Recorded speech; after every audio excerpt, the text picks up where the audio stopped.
So I have in front of me the manuscripts to Beethoven's first piano concerto, and this is like the piece that I'm working on the most actively right now. But also, it's the first piece that really kind of was a huge inspiration, a huge like moment of contact with all of the pleasures of looking at manuscripts in the first place. So in classic Beethoven fashion, there's like crossed out material everywhere, but I'm just going to talk about a couple of cool examples. The first example that really like lit my brain on fire is from the first movement of the concerto. It's from the development of this first movement, and it blows my mind because it's the first time that I ever came in contact with an alternate version of music that really like changes the entire feeling of what a moment in the piece could be. So I'll just play first. So this is it's a section in the piece where Beethoven has the winds basically just taking this basic motivic material of the entire piece, this like octave and this rhythmic motif. And the winds in this section of the development, it's just a cycle. So they're just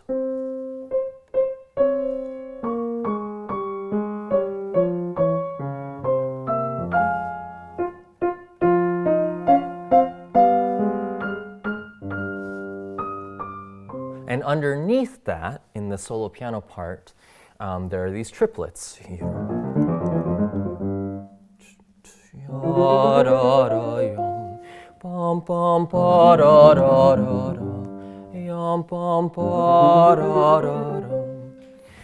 So what I just played is the music as we now know it, the sort of finished version of the piece that is always played in performance today. But if you look closely at the manuscript, there's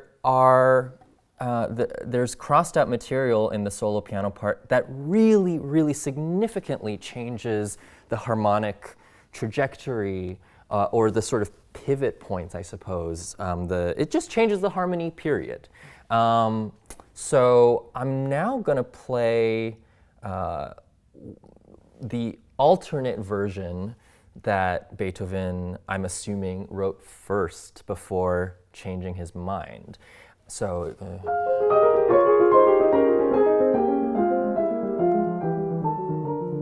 yam pam pam pa ya ra ra, yam pam pa ya ra ra, yam pam pa ra ra ra ra, yam pam pa ra ra ra. Pam pa ra ra ra ra, pam pam pa ra ra ra. So there are two chords in particular that are completely different here. This whole section begins and ends in this alternate version, begins and ends in the same place that we're all very familiar with. But harmonically, there is a moment in this version where Beethoven goes yam pam pam pa da da da da. This D flat major chord, and it changes the character. What Beethoven ends up deciding on is a return back to the F that starts this whole sequence, but with a slight difference. Just the tiniest little bit of a difference. D flats and E flats as opposed to D natural and E natural the first time around. We're really getting in the weeds here. And I don't know, to me, the sort of progression from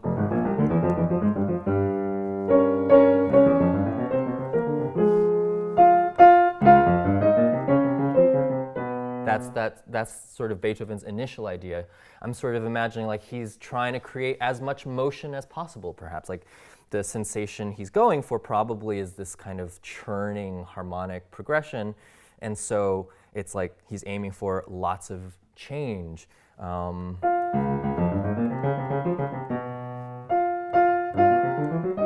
We see another similar sort of thing going on here.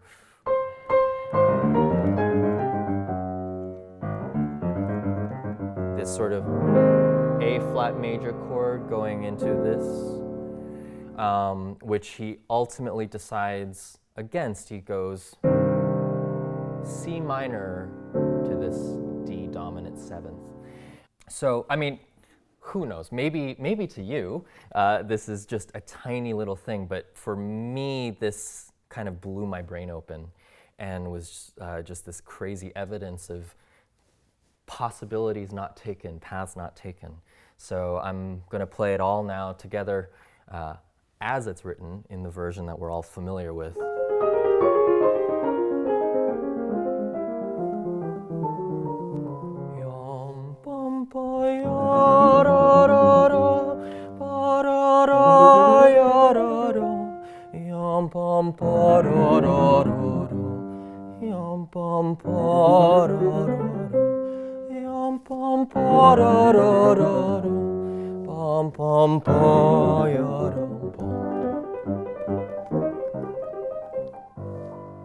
So that's the music as it is. But because I know what it might have been, it helps me think more about the why of the choices that Beethoven ultimately makes, the choice, the final choice that Beethoven actually makes.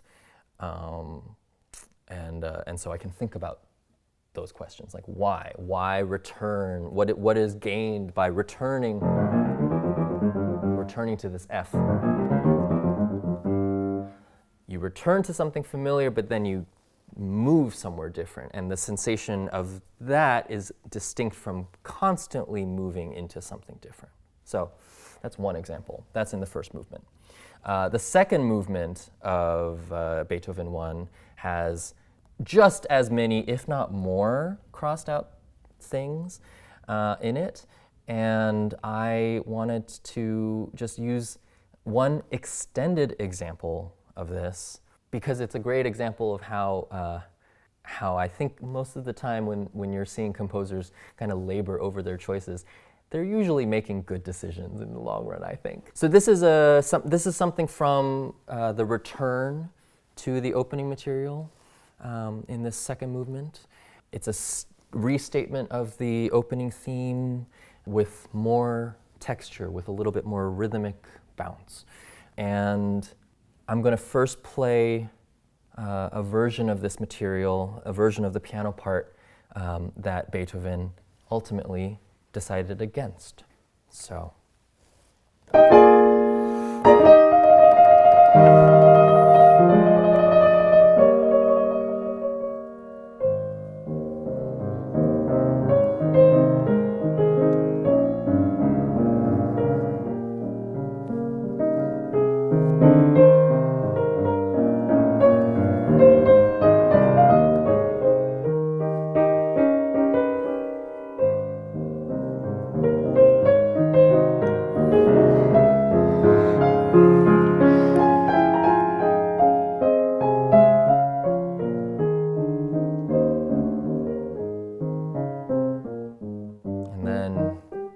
Back to what we already know. But there's that whole extended section, this entire thing, the entire thing Beethoven crosses out, all of it. And you know, I can hear what he's doing there. He's adding this rhythmic texture that isn't there the first time we hear this gorgeous theme, right? We first hear it so lyrical, like a chorale. So when it's coming back, like Beethoven wants this new pulse, this kind of more active texture. So it's triplets.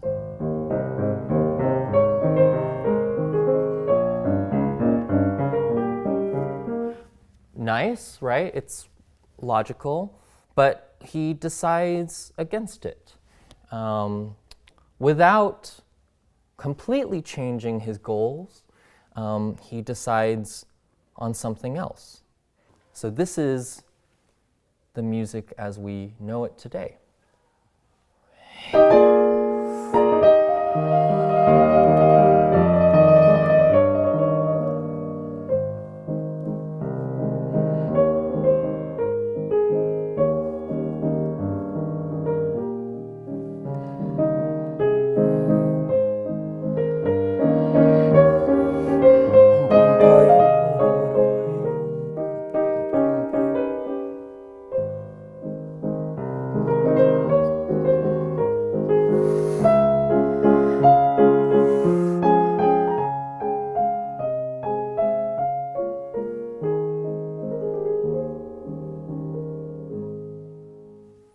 So what's different is everything in the left hand.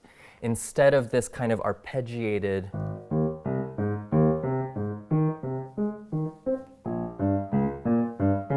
instead of using that to create the sensation of movement and activity, Beethoven gives you arguably something simpler.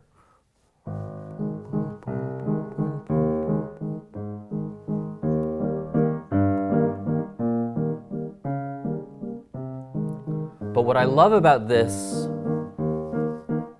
is that he still is able to create, by using these triplets, he's still able to create this feeling of new activity and this texture, but he's also still articulating the quarter note pulse with the bass.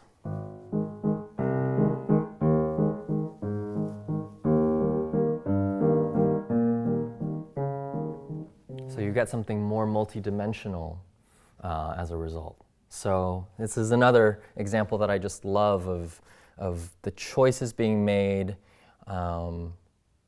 in the process of composing. You know, this is something that I think I always kind of understood abstractly, that composing is the process of like a bunch of accumulated decisions. But looking at a manuscript, getting to actually see the versions of the music that Beethoven decided against is like a very, very visceral contact with that truth. I have just one more example or one more piece I want to talk about, which is Mozart's Piano Concerto No. 23, K488. If I am ever asked, like, what is your favorite piece ever? If I had to name a favorite piece, this might be it. It's like the best music in the world. And this is a piece I really grew up with. I heard this piece first when I was probably like 5 years old or so, and it always stuck in my memory. But I never saw the manuscript to this work until just a few years ago, thanks to IMSLP. And it was really shocking to me what I discovered, I have to say. There is more crossed out material in this than I expected. I absorbed, maybe through osmosis, maybe explicitly, I don't really remember, but I absorbed this idea that Mozart, generally speaking, knew exactly what he wanted to write, and wrote his scores left to right, part by part. I remember hearing from people that this helps explain the presence of errors in Mozart's manuscripts, that he's just kind of writing horizontally, like one part at a time. I'm sure this is true. I'm sure that this is rooted in a lot of research, but I feel like looking at this manuscript, some of that wisdom, some of that conventional wisdom that I absorbed feels a little contested. I love, in the first movement, for example, there are sometimes extended bits of music that get crossed out. So I will just play one such example. So one of the first examples of this shows up early in the first movement.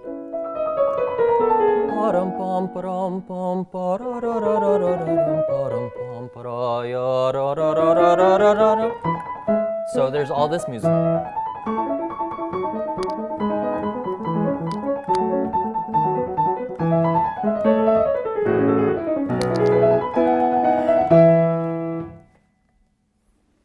The version of the piece that we actually know actually goes.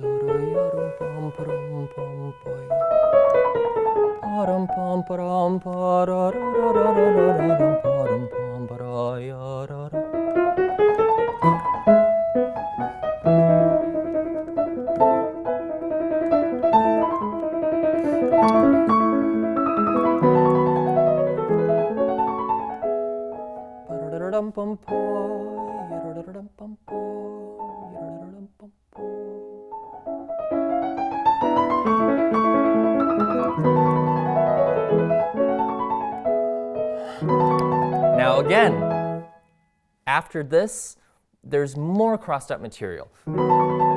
So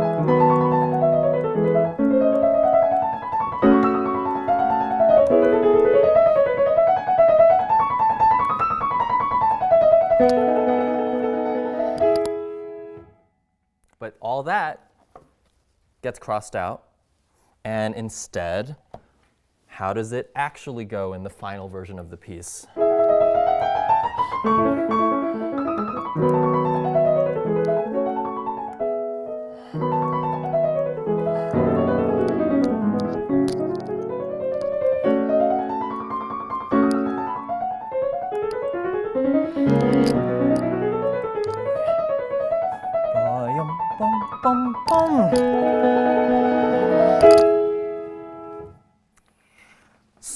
So, it's just a really fascinating, engaging example. I posted about this online, and some scholars came out and talked about the Parlamento tradition and how these crossed out bits of material really align with Parlamento exercises. So one possibility is that Mozart was writing this material out perhaps as like a study for where the music would eventually go, and then he would cross them out and then flesh it out later. That's one potential theory. That being said, I'm not 100% convinced by that, because there is crossed out material later in the work that is maybe a little more akin to those examples I just used from Beethoven, where he is exploring different possibilities in the orchestration. And so I think that the reality is that there is some uncertainty here. But that's the reality, that's actual reality, the sort of comfort of knowing exactly how things were and exactly how things, exactly how composers worked. That's not necessarily reality. Like the reality is maybe in the finding. Perhaps Mozart was human. Perhaps Mozart in the beginning of the last movement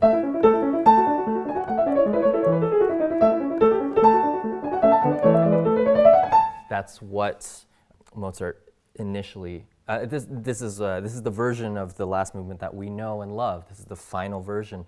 But if you look closely, Mozart actually first writes